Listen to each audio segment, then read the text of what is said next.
Fiskars recycled scissors, made out of recycled plastic.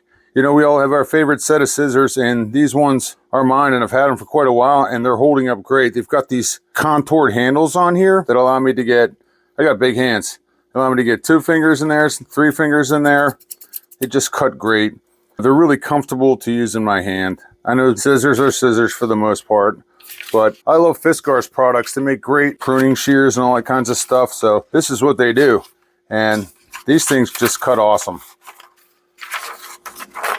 Every time. No muss, no fuss. They cut through all kinds of stuff. Easy. Different types of cardboard. Nothing to it. I obviously use this mostly for shipping labels. So if I ship something out and I want to cut, you know, a shipping label out, really easy to do with these.